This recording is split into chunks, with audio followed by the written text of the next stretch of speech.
ప్రతిరోజు మీకోసం GMK TV. ఇది వార్త, ఇదే నిజం. అనకాపల్లి పేరు చెప్పే వెంటనే మనకు జ్ఞాపకం వచ్చేది అనకాపల్లి వర్తక సంఘం.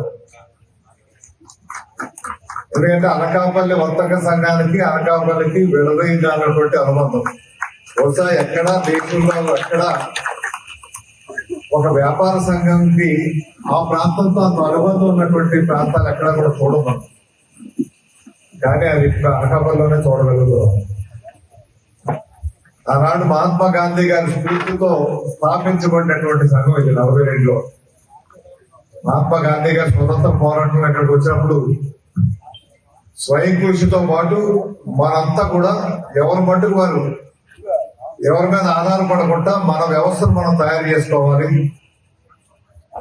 మన స్వయం ప్రతిపత్తి కలిగి ఉండాలి అనేటువంటి ఆయన పిలుపు మేరకు అప్పుడు కోరుకొండ లింగమూర్తి గారు, దాడి బోలంగనాయుడు గారు ఇటువంటి పెద్దలంతా కూడా కలిపి 42లో ఈ వర్తక సంఘాన్ని స్థాపించడం. ఒక వర్తకాల తాలూకా ప్రయోజనాల గురించి అయితే స్థాపించలేదు. ఇది రైతు ప్రయోజనాలు, కార్మిక ప్రయోజనాలు, వర్తక ప్రయోజనాలు, ఈ గ్రామ ప్రయోజనాలు ఇవన్నీ దృష్టిలో పెట్టుకొని అప్పుడు అనకాపల్లి అంటే ఒక చిన్న పల్లెటూరు, కనకపూరి అనేటువంటి పేరున్నటువంటి అనకాపల్లి.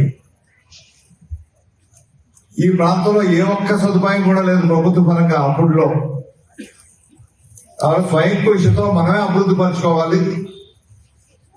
అంటే గాంధీ గారి స్ఫూర్తితో సమాజం నీకు ఏమిచ్చిందని కాకుండా సమాజానికి మనం ఏం చేసామన్నది స్ఫూర్తిగా తీసుకొని ఈ సంస్థను స్థాపించి అప్పుడు మొట్టమొదటిసారిగా వీరికి వచ్చినటువంటి ఏ రకంగా తీశారంటే డబ్బు కూడా అందులో తీయటం, ధర్మం తీయటం కూడా రేటు బట్టి తీశారంటే ఎంత రేటు ఎక్కువ వస్తే ఇది ధర్మం కూడా ఎక్కువ వస్తుంది. అంటే ఈ రెండింటికి ఆ రకంగా లింక్ పెట్టా. అంటే రైతు క్షేమం కోరుతూ ఎక్కువ ధరకు పథకాలు, దాని ద్వారా ఈ సంఘం కూడా బెనిఫిట్ అయ్యే సంఘం ద్వారా విద్యా సంస్థలు కానీ వైద్య సంస్థలు కానీ ఇవన్నీ కూడా ఉండాలి. ఇక్కడ చదువుకున్నటువంటి పిల్లలు చాలా తక్కువ మంది ఉన్నారు, చదువులు లేవు. అందువల్ల చదువులు రావాలంటే స్కూల్ కానీ కాలేజీలు కానీ ఉండి తీరాలి అనేటువంటి ఒక బృహత్తరమైనటువంటి కార్యక్రమంతో అప్పట్లో ఉన్నటువంటి వైద్య సదుపాయాలు కూడా లేక చాలా మంది గర్భిణీలు ఉరిటిలోనే చనిపోతున్నటువంటి పిల్లలతో చనిపోతున్నటువంటి పరిస్థితి ఉండేది.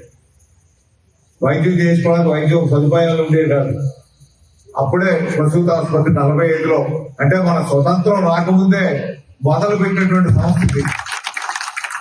చాలా సంస్థలు చూస్తాం, స్వతంత్రం వచ్చాక వచ్చినటువంటి సంస్థలు తప్పితే స్వతంత్రం రాకముందే ఈ దేశానికి ఆదర్శంగా నిలబడినటువంటి వ్యవస్థ ఏదైనా ఉన్నదంటే అది అనకాపల్లి వర్తక సంఘం మాత్రమే.